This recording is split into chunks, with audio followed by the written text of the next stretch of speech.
आजकल बहू हमसे पूछती ही कहाँ है जो हम उसे बताएं। हमारी दी हुई सलाह तो उसे बेकार लगती है, इसलिए तो हमने बोलना ही बंद कर दिया। अब जो हमारी किस्मत में लिखा है वो तो होकर ही रहेगा। अब ऐसी बहू पल्ले पड़ी है तो उसी के साथ निभाना पड़ेगा। सास बेचारी बनते हुए बोली, इतनी बेकार है क्या तुम्हारी बहू? यकीन नहीं होता, हम सब से तो कैसे हंस हंस कर बोलती है।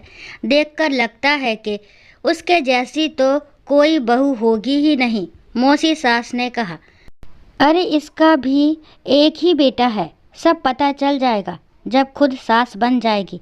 इसको भी इसके जैसी ही बहू मिले। आज संजना और संजय के बेटे का 5वां जन्मदिन था। संजना और संजय ने मिलकर काफ़ी अच्छा आयोजन किया था, लेकिन इस बार अपनी सास जानकी जी से उसने कुछ नहीं पूछा। इसका कारण भी खुद जानकी जी और उनकी दोनों बेटियां थी। संजना की जब पहली संतान बेटी हुई थी तब भी उनका ऐसा ही आयोजन करने का मन था। उसने और संजय ने जब जानकी जी से इस बारे में कहा तो जानकी जी सीधे दोनों की इज्जत उतारते हुए बोली थी, मुझसे क्या पूछ रहे हो, लड़की ही तो हुई है, उसमें इतना क्या तमाशा करना, और इतने ही तमाशे का शौक है तो अपने दम पर करो। ये उम्मीद मत करना कि मैं पैसे लगाऊंगी। जैसी तुम्हारी हैसियत हो वैसा प्रोग्राम करो। एक पल के लिए तो अपनी मम्मी की बात सुनकर संजय भी झेप गया कि उसकी मम्मी कैसे जवाब दे रही है, वो भी उसकी पत्नी के सामने ही। पर फिर हिम्मत करके बोला, मम्मी पैसा तो मैं लगा दूंगा, उसके लिए मना थोड़ी ना कर रहा हूँ, पर आप ही तो बताओगे कि कैसे क्या करना है। आखिर आप बड़ी हैं, अगर मेरे से ही पूछ कर रखा है तो प्रोग्राम कर ही मत। बेटियों के लिए कोई प्रोग्राम नहीं करता, बेटियां तो पराई होती है, उसके लिए इतना खर्चा क्यों करना। और अगर किसी और की मर्जी से कर रहा है तो उससे पूछ, नहीं तो बहू के मायके वालों से पूछ लेना, वो और उसकी माँ बता देंगे कैसे करना है। जानकी जी ने ये बात कहकर बात को वही ख़त्म कर दिया। आखिरकार रमाकांत ससुर जी ने कहा। ससुर जी हमेशा बहू का साथ लेते थे, क्योंकि उन्हें पता था कि उनकी बहू और बेटा समझदार हैं और पत्नी को सिर्फ बहू में ही कमी दिखती है। बेटा जो करना है कर लो, आखिर बेटी हो या बेटा, परिवार तो बड़ा है ना हमारा। जिसे बुलाना है उसे बुला लो, मुझसे जो बन पड़ेगा मैं तुम्हारी मदद कर दूंगा। आखिर पापा का आश्वासन पाकर संजय ने ज़्यादा नहीं 70-80 लोगों का प्रोग्राम ऑर्गेनाइज किया था। मम्मी ने कोई मदद नहीं की और हर बार एक ही जवाब देती, मेरी तरफ क्या देख रहे हो, जब सब कुछ खुद ही करना है तो खुद ही संभालो। यहाँ तक कि दोनों बहनों ने भी संजय को परेशान करने में कोई कसर नहीं छोड़ी थी। नेग लेने के लिए तो दोनों आगे से आगे आ गई। यही इज्जत है तुम लोगों की नज़र में मम्मी की, और ये क्या दिया है तुम लोगों ने हमें।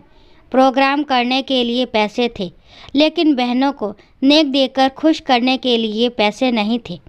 अरे और क्या देगा, इतना कुछ तो दे दिया दोनों बहनों को। 5-5 साड़ियाँ दे दी, तुम्हारे पति और बच्चों के कपड़े दे दिए और दोनों को चांदी की पायल बनवा दी। अब इससे ज़्यादा क्या देगा। प्रोग्राम कोई इतने बड़े लेवल पर तो किया नहीं था, छोटा सा ही तो प्रोग्राम था। पापा ने बीच में ही कहा, हाँ हमारी तो नाक कटा दी ना ससुराल में, ये इतना सा सामान ले जाकर दिखाएंगे हम उन्हें।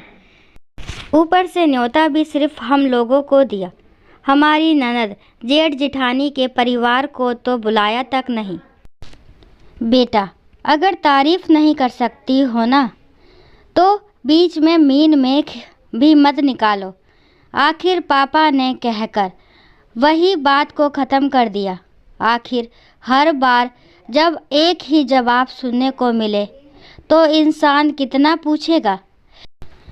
इस कारण इस बार जब बेटे का 5वां जन्मदिन मनाया गया तो संजय और संजना ने अपनी मम्मी और बहनों से बिल्कुल भी नहीं पूछा। बस पापा के सामने ही सारी रूपरेखा तैयार हुई। अब अपने बेटे को तो कौन सी माँ बुरा बताएगी, इसलिए सारा ठीकरा फोड़ दिया संजना के सिर पर। और इसलिए आज सभी रिश्तेदारों के बीच बैठकर उसकी बुराई कर रही थी। अभी सब लोग बैठकर बुराई कर ही रहे थे कि इतने में ससुर जी उनके पास आकर बैठे और मौसी सास से पूछा, तो बताओ साली साहिबा, कैसा लगा आपको प्रोग्राम? संजय ने अच्छे से किया है ना प्रोग्राम? कहीं कोई कमी लगी हो तो बताओ, आगे से उस चीज़ का ध्यान रखेंगे। क्या जीजा जी, आप अभी भी अपने बेटे बहू की तारीफ कर रहे हो, जबकि आपकी बहू इतनी बुरी है? हमें तो पता ही नहीं था। उनके मुंह से ये बात सुनकर ससुर जी हैरान हो गए, पर वहाँ अपनी पत्नी और बेटियों को बैठा देखकर समझ गए कि ये लोग यहाँ बैठकर बहू की बुराई कर रही है। इसलिए वो बोले, देखो साली साहिबा, ऐसा है कि मेरे बेटे बहू में कोई कमी नहीं है।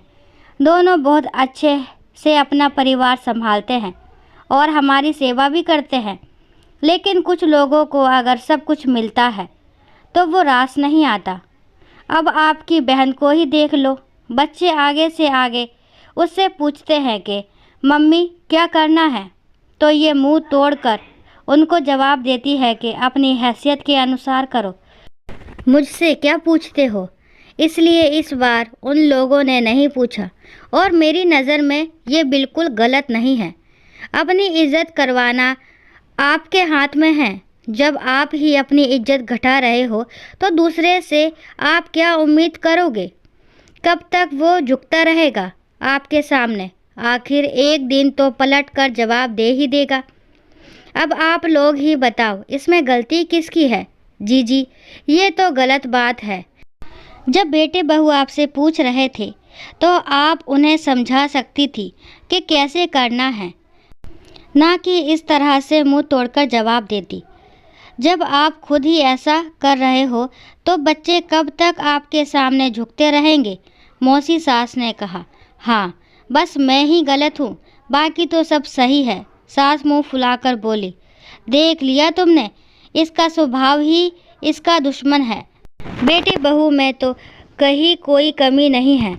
आखिर ससुर जी ने कहा और अपने काम में लग गए और सास और ननद इसी तरह मुंह फुलाए बैठी रही। जिन्हें समझ में आ गया कि गलती सास और ननद की है, वे लोग तो वहाँ से उठकर चली गई और जिन्हें सिर्फ मनोरंजन करना था वो उनके पास बैठकर बुराई पुराण का आनंद लेने लगी। पर ससुर जी और बेटे बहू ने कुछ नहीं कहा। जानते थे कि कुछ लोग कभी नहीं बदलना चाहते। दोस्तों, आशा करती हूँ कहानी आपको पसंद आई होगी। अगर कहानी पसंद आती है तो प्लीज़ मेरे चैनल को लाइक, शेयर, सब्सक्राइब करना ना भूलें। और इस कहानी के बारे में आपके क्या विचार है कमेंट बॉक्स में ज़रूर बताएं। कहानी को लास्ट तक सुनने के लिए थैंक यू। राम राम, राधे राधे।